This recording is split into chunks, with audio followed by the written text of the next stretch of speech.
الحمد لله رب العالمين والصلاة والسلام على رسول الله وعلى آله وصحبه وسلم تسليما كثيرا. السلام عليكم ورحمة الله وبركاته. walaalayaal ilaahay subxaana wa tacaala baa mahadda maanta iska leh inoo suurtageliyey inaanu soo gaarno bishii barakaysnayd oo ilaahay subxaana wa tacaala uu qur-aanka soo dejiyey shahru ramadaan aladii unzila fihi lqur'aan. bishaan waa bishii qur-aanka ilaahay soo dejiyey jala jalaaluh. waxay tilmaamayaan ahar nabiga sala allahu aleyh waali wasalam laga wariyey in xataa diimihii hore oo diintan ka horeysay alkutub asamaawiya, kutubtii hore ee alla soo dejiyey, in ilaahay subxaana wa tacaala uu soo dejiyey bishan ramadaan. bishaan marka waa ilaahay subxaana wa tacaala baa ka doortay bilaha kale. waa bila aad u barako badan, khayraad badan iyo fadaail badanna leh. fadaaisha iyo waxyaalaha looga baahan yahay qofka mu'minka inuu bishaan la yimaado waxaa kamid ah qur-aanka akrintiisa, maadaama uu yahay bishaan ay tahay bishii qur-aanka alla soo dejiyey, in lagu maamuso qur-aanka in la badiyo akrintiisa. waana dhaqankii ummaddii inaga horeysay, dadkii inaga horeeyey min arasuul laga soo bilaabo sala allahu alيh wali wasalam, rasuulkii laga soo bilaabo ilaa saxaabadii maruuran bitaabiciina wa atbaci taabiciin, ilaa iyo taabiciintii iyo taabi taabiciintii iyo alquruun almufadala, quruntii saddexda ahayd ama saddexda qarni ay nabigu u sheegay inay ahaayeen kuwa fadli badan. waxaynu tilmaamaynaa maanta ito marka mawduuca ciwaan oo naga dhignay asalafu walqur'aanu fi ramadaan. dadkii hore iyo qur-aanka qaabkay ku samayn jireen bisha ramadaan, sidee bay qur-aanka ula dhaqmi jireen bishaan barakaysan. waxaanu kasoo bilaabeynaa dadkii hore waxaa ugu horeeyey oo aabba u ahaa nabiyuna moxamed sala allahu aleyh waali wasalam. sidee buu nebigu sal ly slam qur-aanka iyo cibaadada bishaan ayuu ku ahaa. rasuulku alayhi salaatu wasalaam cabdillahi bn cabaas baa inoo tilmaamaya. nebigu sal alay wasalam wuxuu leeyahy ibn cabaas, kana rasuulu llahi sala allahu alayhi waalihi wasalam ajwad annaas. dhaqanka nebigu sala allahu aleyh waali wasalam wuxuu ahaa si guud dadka midka ugu dadaal badan xagga cibaadada iyo alla ku-xiraanshaha iyo khayrka badsashadiisa. nebigu sala allahu aleyh waali wasalam wuxuu ahaa dadka midka ugu khayr badan ayuu ahaa si guud. wa kana ajwada ma yakun fi ramadaan. nebigu sala allahu alيh ali wasalam dadaalkiisa iyo garanaysaa iyo cibaadadiisa wuxuu sii badin jiray bishan ramadaan, xiina yalqaahu jibriil, marka uu jibriil la kulmo fayudaaris macahu alqur'aan, oo qur-aanka la daraasiyo. nabigu sal allahu alay ali wasalamka bishan wuxuu ku maamuusi jiray oo ku sharfi jiray qiraa'ada qur-aanka, iyadoo u imaan jiray oo qur-aanka la daraasayn jiray oo la socon jiray, la naqtiimi jiray macalinkiisii jibriil calayhi الsalaam.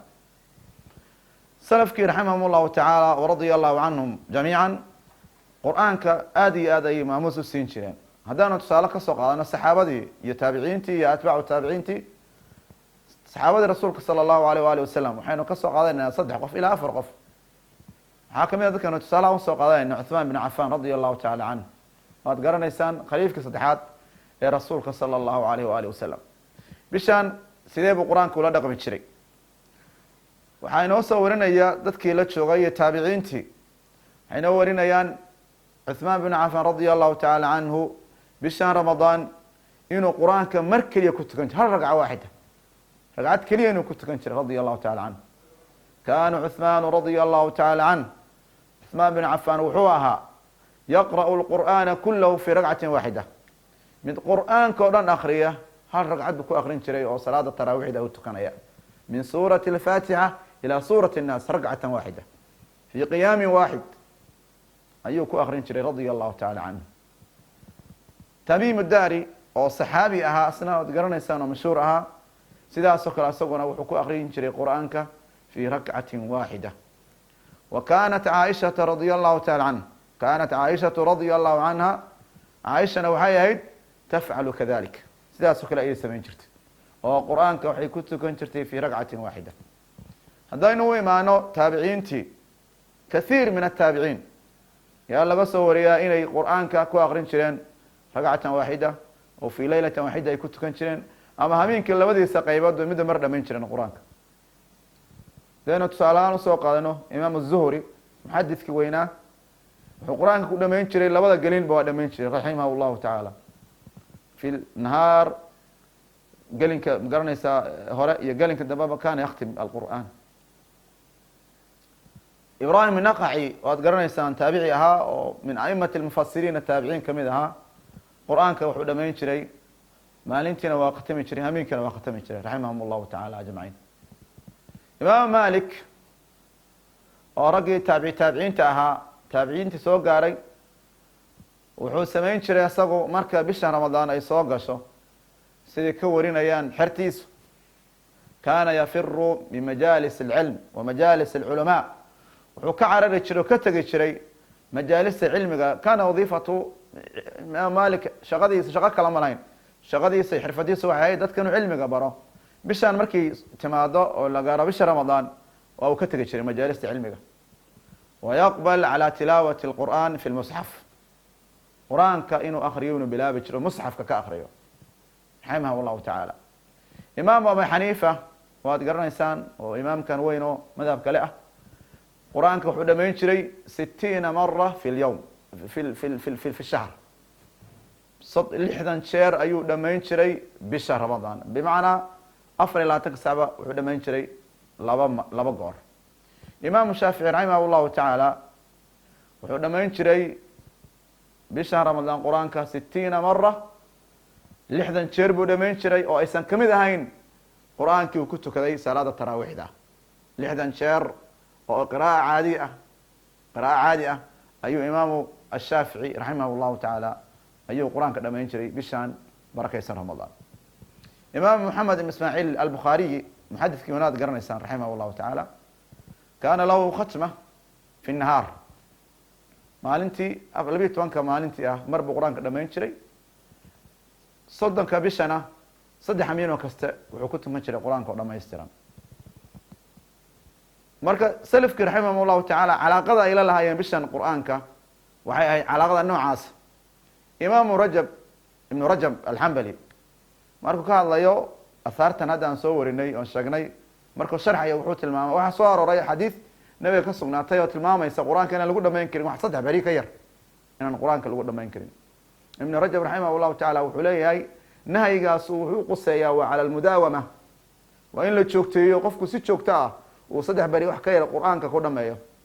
ama meelaha fadaaisha gaarka ay kusoo arooreen sida bisha ramadaan iyo amaakinta gaarka oo fadaaisha gaarka ale sida maka oo kale, qofka markuu tago waxaa sugan buu yihi oo ka sugnaatay dadkii hore sida imaam axmed iyo magaranaysaa ibnu isxaaq in qofku uu akrin karo in ka badan, in ka yar 3 maalmood qur-aanka u dhamayn karo. maalmaha gaarka kooban waa loo ogolya.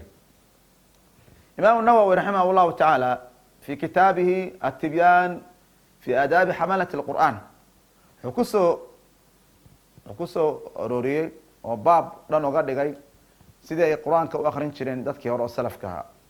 wuxuu imaamu leeyahay nawowi raximah llahu taala fi kitaabihi atibyan, dadkii salafka waxay ahaayeen qaarkood kuwa qur-aanka ku dhameeya 2 bilood bay qur-aanka ku dhamayn jireen. wa bacduhum yaktimu fi shahrin waaxid, qaarna bil buu ku dhamayn jiray, qaarkood 20 beri bay ku dhamayn jireen, qaarkood 15 beri bay ku dhamayn jireen, qaarkood 10 bay ku dhamayn jireen, qaarkood 8 beri, qaarkood 7 beri. wahuwa kathiir, 7 beri inay ku dhameeyaan aad bay u badnayd. intaan qur-aankana waxaa ajzaada loo qeybiyey oo jusjus laga dhigay fi ayaami xijaaj binu yuusuf. 30 juz oo qur-aanka aan akrisano ciddii ka shaqeysa waxay ahayd xijaaj binu yuusuf, xilligiisi ayay ahayd, xilligii dawla amawiya ayay ahayd. laakiin qur-aanku markii hore ajzaadan ma lahayn. marka dadka hore oo salafkaa saxaabadii taabiciinta qur-aanka waxay u qaybin jireen 7 subac, kasoo bilaabi jireen suurat lfaatixa xataa suurat nisa ay ka dhameeyaan, ilaa suurat nisa ilaa suuratu yunis aw suuratu huud, kadibna ilaa adigu 7 qaybood ayuu u qaybsanaan jiray qur-aanka oo ay maalintiiba ay ku akrin jireen subac ee loo bixiyey. marka bacduhum kaana yaktim fi asbuuc, qaarkoodna waxay ku khatimi jireen biyo qur-aanka 5 ayaam. kathiir min ataabiciin wasalafna dadkii hore iyo taabiciinta saxabada qur-anka ku dhamayn jireen 3 maalmood. waxaa sugnaatay bu imaamu nawowi qaar ku dhamayn jiray qur-aanka 2 maalmood. kaana bacduhum yaktum fi yawmin waaxida, maalin bay ku dhamayn jireen. waxaa soo la wariyey buu yihi oo asarta laga hariya salaf kamid ah, kitaabkiisa tibyaan baad ugu noqon kartaa, in ay jireen dad kamid a salafkii dadkii hore oo qur-aanka ku dhamayn jiray maalintii 4 jeer, 2 galinka hore ah ama 2 hameenkii iyo 2 maalintii ah. waxaa sugnaato imaamu nawowi soo werinayaa kitaabkiisa atibyaan fi aadaabi xamalati اlqur'an inay jireen dad 8 jeer dhamayn jiray 24 saac, 4 fi الnahaar wa 4 fi اleyl, afar maalintii ay qur-aanka khatimaan iyo afar ay hameenkii khatimaan raximahum allahu tacaala raxmatan waasica. tusaalahaan markuu imaamu nawowi warka inoo soo waday wuxuu kusoo gabagabeeyey saxaabadii baa kamid ahaa dadka qur-aanka dhamayn jiray maalintii hal mar dhamayn jiray. wuxuu inoo soo wariyey cuthmaan bin cafaan buu kasoo wariyey, caaisha iyo tamiim daari. bacd salaf bacda taabiciinna wuu soo wariyey, bacd culamaaina na wuu soo wariyey sida imaam shaafici iyo abu xaniifa iyo maxamed ibn ismaaciil albukhaariy raximahum allahu taala raxmatan waasica iyo axmed bin xambal.